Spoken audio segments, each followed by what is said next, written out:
Hi everyone, I am Heather, and I want to welcome you to Magnificent Authors Podcast, brought to you by Magnificent Mamas. This is the show where we'll celebrate the magic of storytelling and the power of words.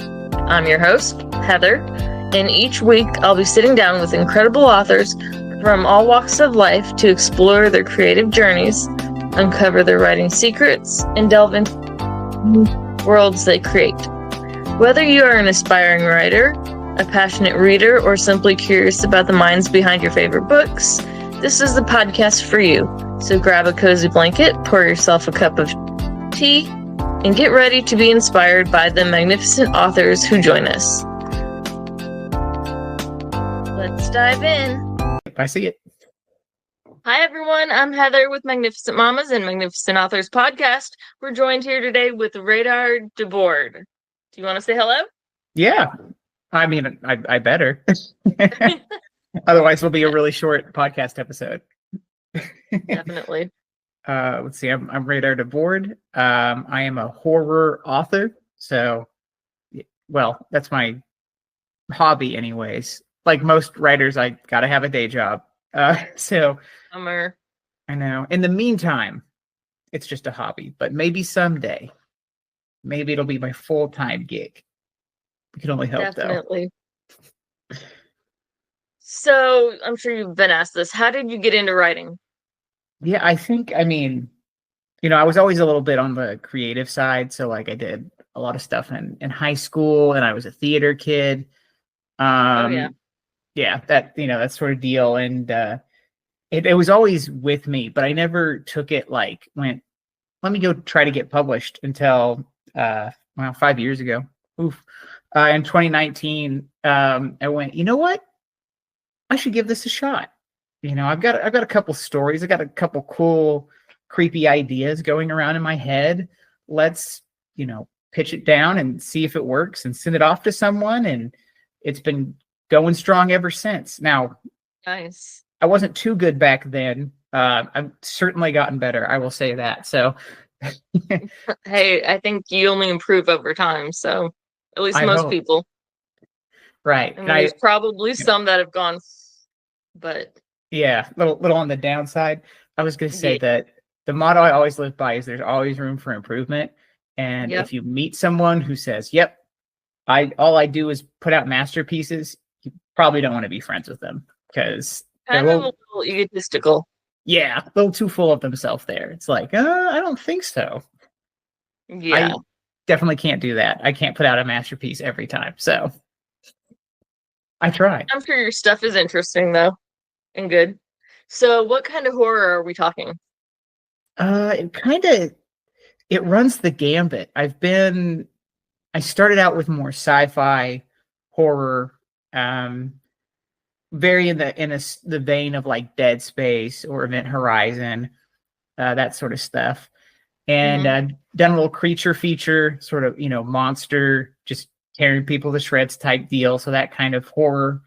I recently put together this year, recently, released a collection of like really very small, scary stories. They're all 2 to 5 sentences long.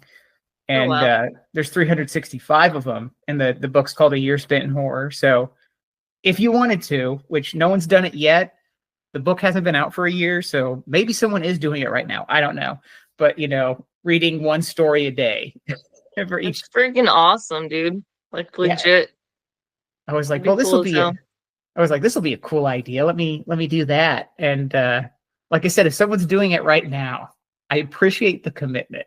Because I would love to know that, like, and how it's going and the thoughts on that. Like, honestly. Yeah, I mean, it'd be really cool. That'd be awesome. Like someone actually getting I guess you don't have to do it, but the first thing you wake up in the morning, but at some point during the day, and that's a lot of commitment too. That would be, I would be so just honored, really, that someone's taking that much effort into something I wrote. Oh yeah. That's so nice. But yeah, I did that. This grief horror is a subgenre where you kind of deal with like more complex issues like emotionally of like, depression or grief or loss. I had a book come out, Drowning in the Drink. Again, I'm gonna hold it up and show everybody. Ooh, okay. So we can go ahead and start again. Fair enough. But yeah, so there's a grief horror that I wrote this year called Drowning in the Drink.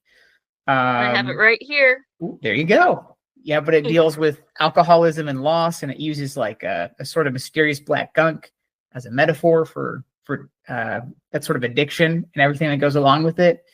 That one has been really cool because I've gotten to talk to people about like their stories around this topic, and it's honestly an honor to be entrusted with that sort of information and to have that conversation with people. It's been incredible. And then after that, I've just been writing weird horror. I've been doing a lot of weird stuff. I didn't know there was a category weird horror. Yeah, it's growing. I mean, I don't know if my stuff is weird enough to get in there, but it's certainly different. And then none of these books are published yet, but there's one that's coming out next year that I don't know if you've ever seen the movie Memento. I think so. I think it's been a little bit. Okay, yeah, it's like it follows that story structure where like the first like it's alternating chapters, and the first chapters, like if let's say the odd number chapters, are telling the story from front to back, while the even chapters are going back towards the front of the narrative. So the book ends like in the center of the story. Oh wow. Yeah, and that one's also, it also has weird elements in it. The book I just finished writing, which who knows if that'll get published, involves killer furniture. So nice. I've been doing a bunch of weird stuff. So that's what I've been on recently. Had to get off a little bit of a cannibalistic kick. I was doing not me personally in real life, but in the books. Oh yes, come on, admit it, you're a cannibal. Who hasn't tried it? No, but yes. So that's the kind of horror I've been writing. I mean, recently. So it's been a wild ride, but it's been so fun just putting all these stories down on paper. And I mean, well, on a Word doc, but yes, I was gonna say, does anyone use paper anymore? I don't know. I have a friend who she does write it on note paper first, but then she transcribes it, and I'm like, well, that just sounds like extra work. And she's like, yes. It absolutely is. I don't know why I'm still doing it. So that's crazy. I couldn't do that. Like, I'll go on Google Docs and write, and then if I have ideas, I'll just pop it open and put ideas in. I couldn't imagine sitting there writing it all out forever. No. And I'm so happy that I was born like this, or to where I can use this technology now, because there's no way I would have been able to use like a typewriter and sent it in. They would have, like, every publisher would have rejected it, because they probably would have gone, there's 50 spelling errors on this page alone. Oh yeah. It would have been like, this man was not educated past a 4th grade reading level. We cannot publish his stuff. That would suck. Yeah, horrible. I'm so glad spell check exists. Yep, it's definitely one of my favorites. My daughter goes through, and she's 16, and she'll be like, hey, you missed something here, or hey, this needs to be capital, or I'm like, thanks, I didn't know you were an editor. She's like, you want me to? It was hilarious. Hey, editing isn't cheap. No. Editing is not cheap, so we get it where you can. Right? Hey, I'm not complaining. Yeah, there you go. I mean, and I have a terrible time when it comes to the like capitalization and stuff of certain things, and where the heck a comma goes. I don't know. There's probably like an extra 2,000 commas in everything I write before an editor gets their hands on it, and they're like, this doesn't need to be here. What are you doing? I could see trying to do that. That's awesome. Because my default is like just slap a comma in there if I question it even for a second. So probably way too many commas in anything I write. Not obviously the finished product, but my rough drafts and stuff. Yeah, mine are just like, there's no, it needs edited so bad. Like no capitalization, no period, no commas. It's like, I'm going so fast, like, and I can type really fast. So like, I can't get it out fast enough as like my brain is going. Does that make sense? Yes, that definitely does. You're like, your brain's going, this, and your hands are like, oh no, around that length anyways. Cause I don't put any like fluff or filler. I don't, put that sort of stuff in there. And I'm like, this is the story's doing this. This something needs to keep happening. They take their own route sometimes. Yeah. And it's, for me, I'm also, I don't pull like a George R.R. Martin where I, say, someone a character sets a drink down on the table. I don't go into the backstory of the table, its lineage, its family tree. I don't do any of that stuff, where it's like, okay, we don't need this much backstory and information and descriptors. Like, you can trim a little bit. Oh yeah, mine is like, okay, so I originally started off thinking my stuff was sci-fi fantasy. I guess, since I changed that one character's name 3 times, at least I didn't change it like multiple spots in the book and go 3 different names. Right. That would have been insane. It's a good thing your daughter's on the editing track. She's able to catch stuff like that for you. Definitely. My wife doesn't do any of that, like sort of like editing or stuff like that. So I just have to go to my friends and stuff and go, hey. Yep.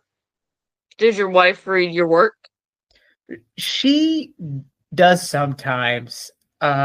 She really enjoys like full length stories, like with nice build up and stuff.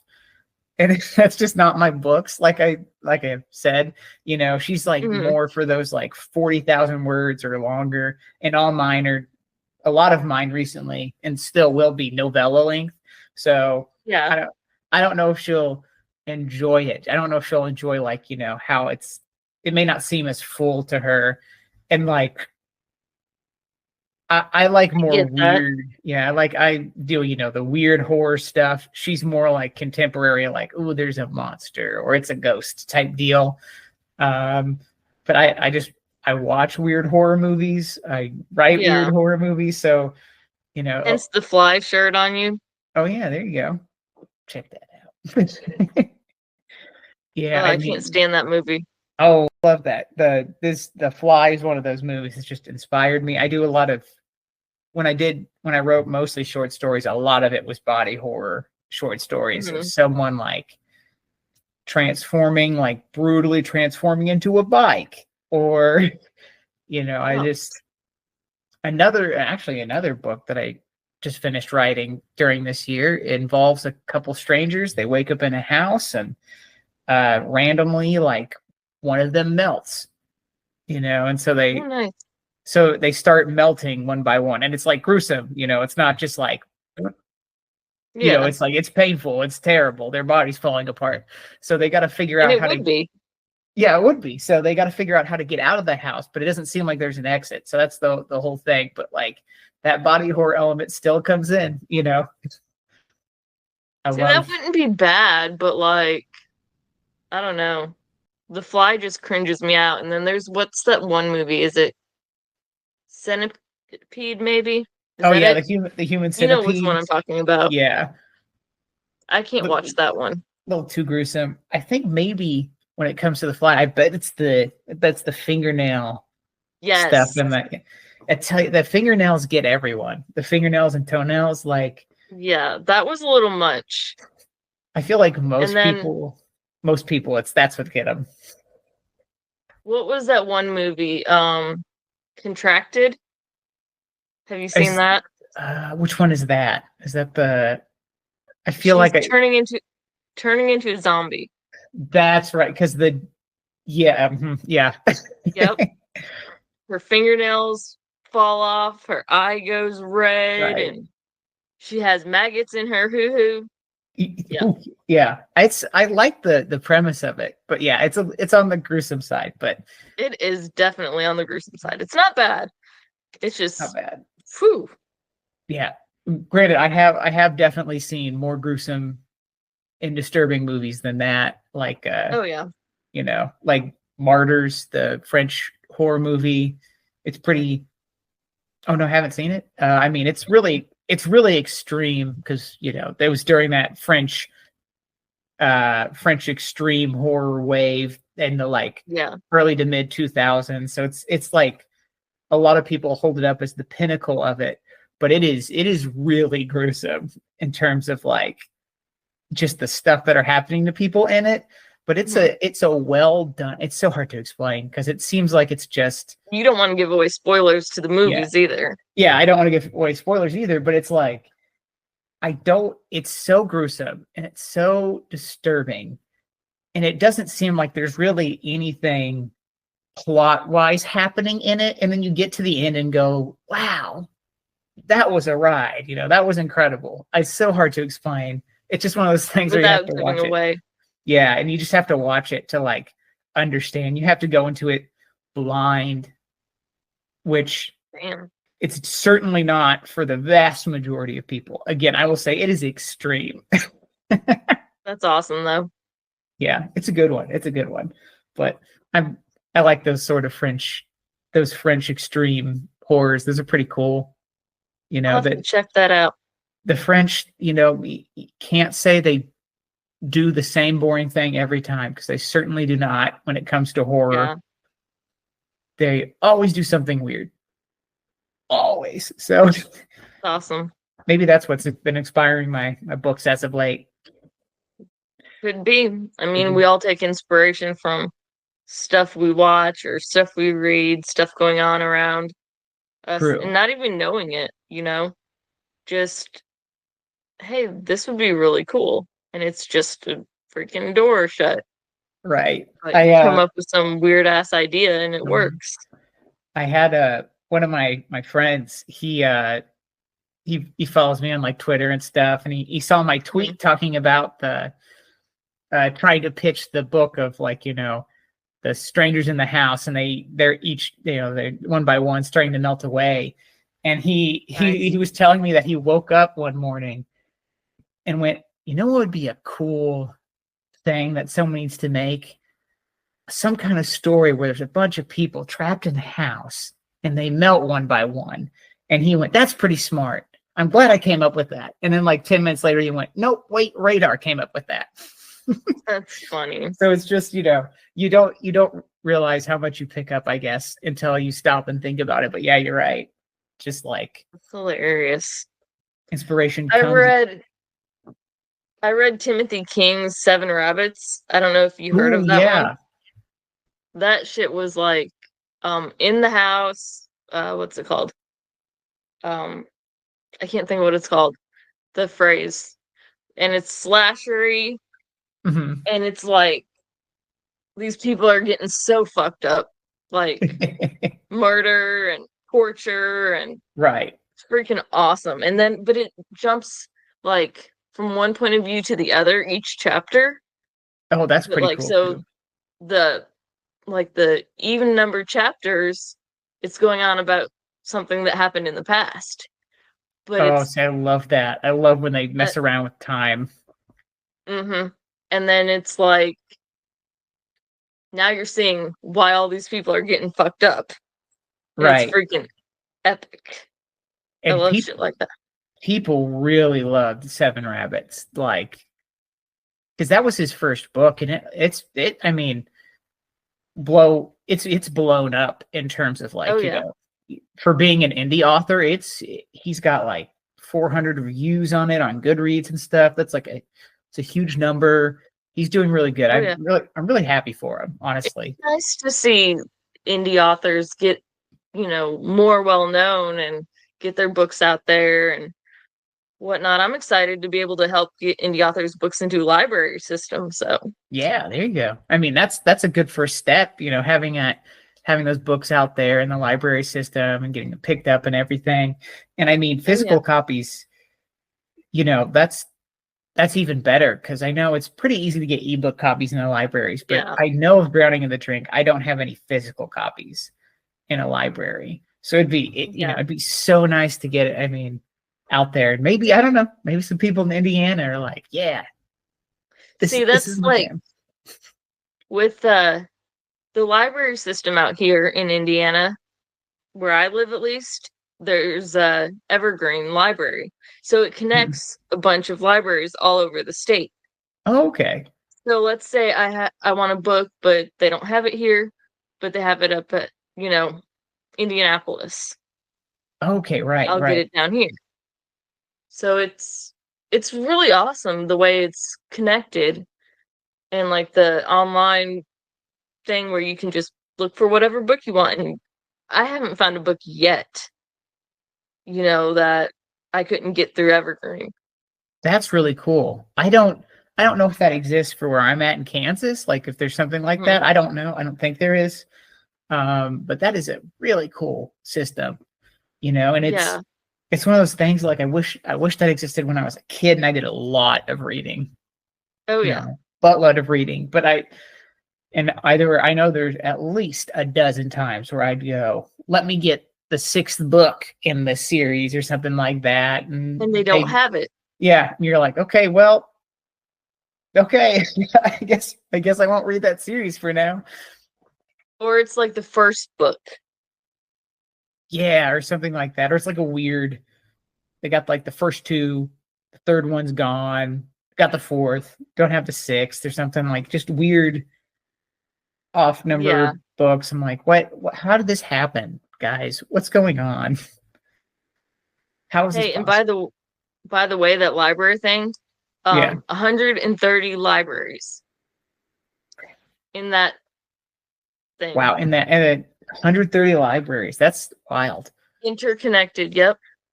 That I is such just a looked it up because I was curious. just curious. That is such a cool thing to do. That's like and it's a smart idea. It really is just like it's so nice when you stumble across those random, just things that are like, oh wow, that's a nice little bit of info and everything. So it'll be I feel like too, like writers, like one of their probably dream goals.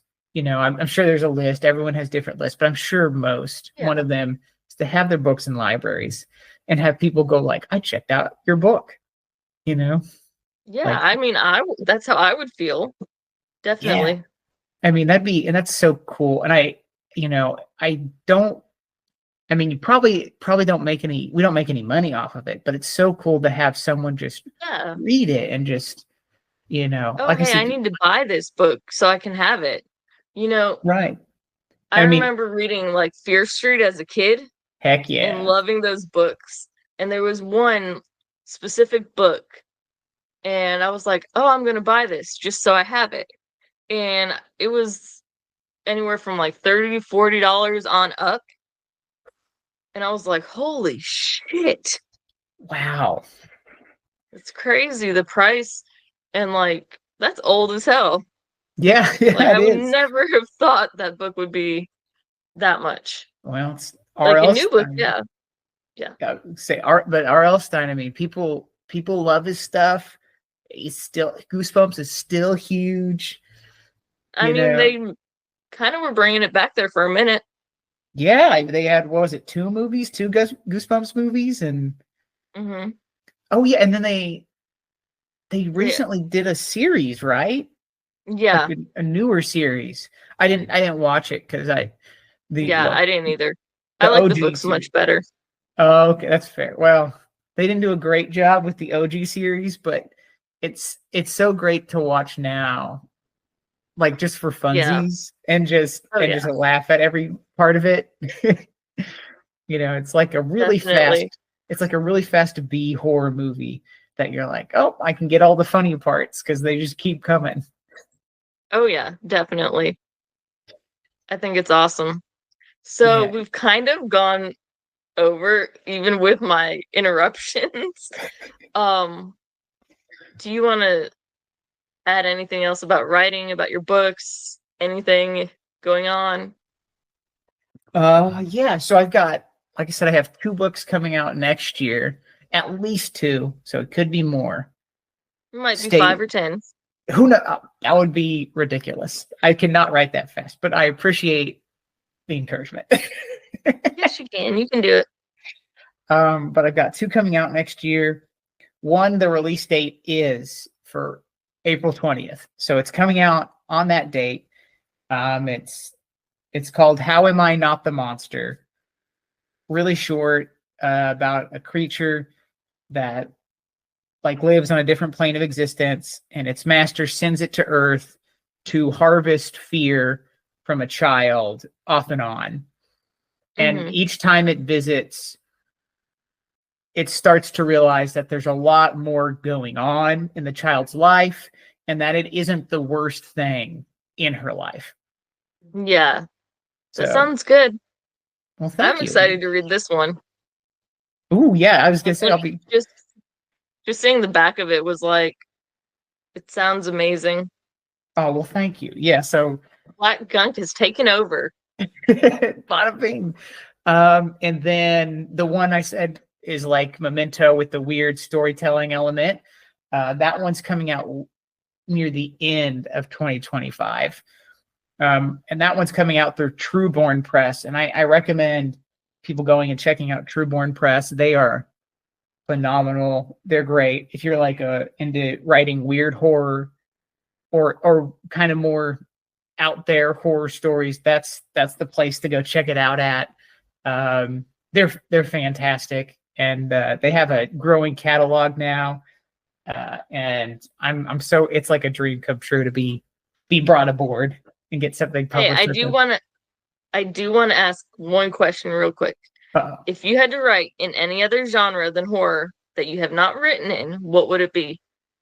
Ooh, I feel like it might be because I've been on a kick lately, but I feel like I would want to do mystery, like a nice mystery genre. But unfortunately, to do mystery, you got to be smart, and I'm just not smart. You got to have like you gotta have like a good twist and stuff, and like you gotta leave clues and have it come together. And I'm just like, I don't know. I don't know how I do that. That's funny. Yeah, I just had to ask. I was just really curious. Yeah, I mean, it's a good question. I guess, sci-fi would probably be the next one, like easiest to write for. But I feel like I would want to do, if I was really going to stretch, and really challenge myself, I would probably give mystery a shot. But it'd probably devolve.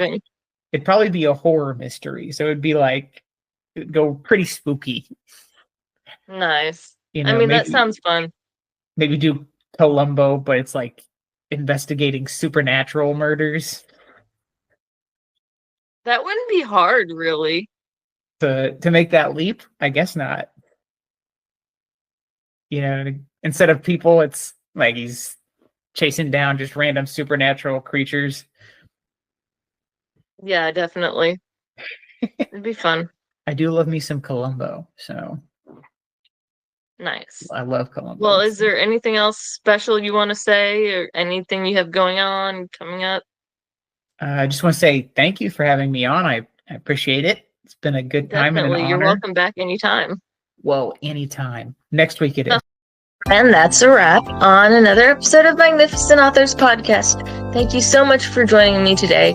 It was a pleasure to share another inspiring conversation with a talented author. If you enjoyed this episode, don't forget to subscribe to Magnificent Authors Podcast so you don't miss any of our upcoming conversations with amazing writers. And be sure to check out Magnificent Mamas on our website, which is www.magnificentmamas.us, or on our Facebook page for more inspiring content from incredible authors. I'd love to hear your thoughts on today's episode. What resonated with you the most? Head over to Facebook or leave a comment on our website and let me know. Until next time, keep reading, keep writing, and keep those imaginations soaring.